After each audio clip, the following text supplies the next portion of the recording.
حقیقت یہ ہے کہ جو لوگ تم سے یہ واقعہ پوچھ رہے ہیں ان کے لیے یوسف اور ان کے بھائیوں کے حالات میں بڑی نشانیاں ہیں۔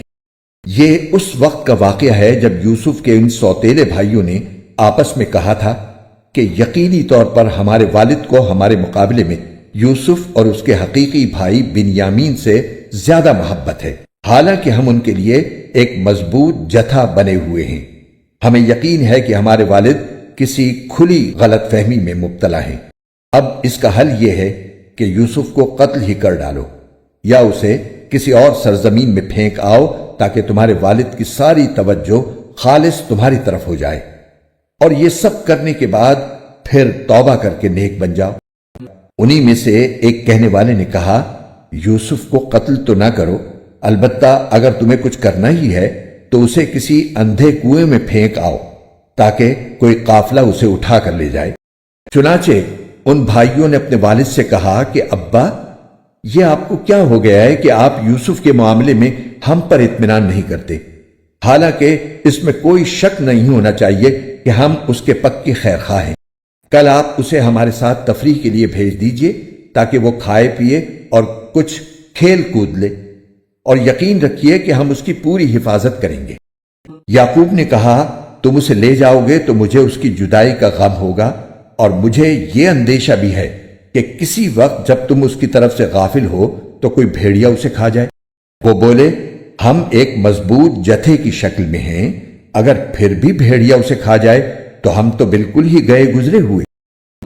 پھر ہوا یہ کہ جب وہ ان کو ساتھ لے گئے اور انہوں نے یہ طے کر ہی رکھا تھا کہ انہیں ایک اندھے کنویں میں ڈال دیں گے، چنانچہ ڈال بھی دیا، تو ہم نے یوسف پر وحی بھیجی کہ ایک وقت آئے گا جب تم ان سب کو جتلاؤ گے کہ انہوں نے یہ کام کیا تھا، اور اس وقت انہیں پتہ بھی نہ ہوگا کہ تم کون ہو۔ اور رات کو وہ سب اپنے باپ کے پاس روتے ہوئے پہنچ گئے۔ کہنے لگے، ابا جی، یقین جانیے ہم دوڑنے کا مقابلہ کرنے چلے گئے تھے اور ہم نے یوسف کو اپنے سامان کے پاس چھوڑ دیا تھا، اتنے میں ایک بھیڑیا اسے کھا گیا، اور آپ ہماری بات کا یقین نہیں کریں گے چاہے ہم کتنے ہی سچے ہوں۔ اور وہ یوسف کی قمیص پر جھوٹ موٹ کا خون بھی لگا کر لے آئے۔ ان کے والد نے کہا، حقیقت یہ نہیں ہے، بلکہ تمہارے دلوں نے اپنی طرف سے ایک بات بنا لی ہے۔ اب تو میرے لیے صبر ہی بہتر ہے، اور جو باتیں تم بنا رہے ہو ان پر اللہ ہی کی مدد درکار ہے۔ اور دوسری طرف جس جگہ انہوں نے یوسف کو کنویں میں ڈالا تھا وہاں ایک قافلہ آیا۔ قافلے کے لوگوں نے ایک آدمی پانی لانے کے لیے بھیجا، اور اس نے اپنا ڈول کنویں میں ڈالا تو وہاں یوسف علیہ السلام کو دیکھ کر پکار اٹھا، لو خوشخبری سنو، یہ تو ایک لڑکا ہے۔ اور قافلے والوں نے انہیں ایک تجارت کا مال سمجھ کر چھپا لیا، اور جو کچھ وہ کر رہے تھے اللہ کو اس کا پورا پورا علم تھا۔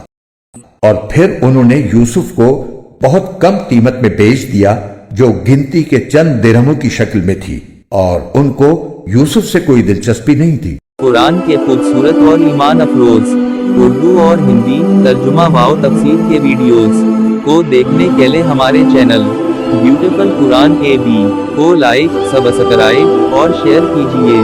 شکریہ۔